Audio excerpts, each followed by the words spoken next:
And once it starts, stop bubbling, I want to make small beads. So this is just pour just a little bit, pour a little bit.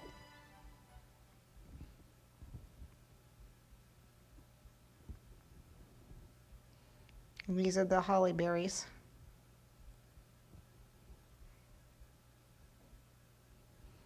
If you don't have a, steady hand, which I don't necessarily all the time, you can actually use the stick to help pour it out.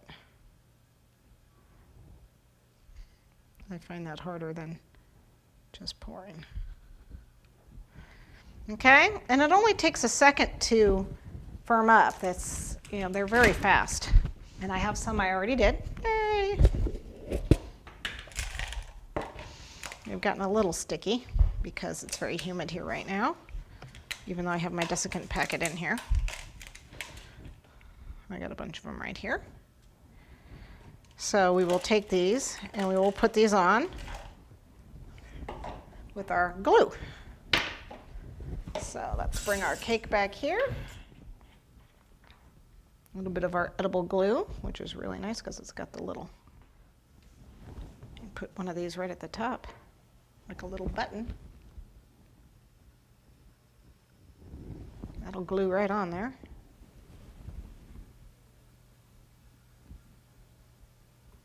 Sticking to me because they're sticky right now, but they will dry.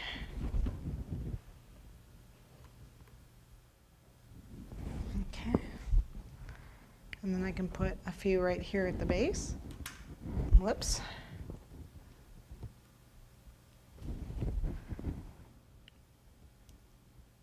And if you want, you can draw little lead lines around those because normally they are leaded on.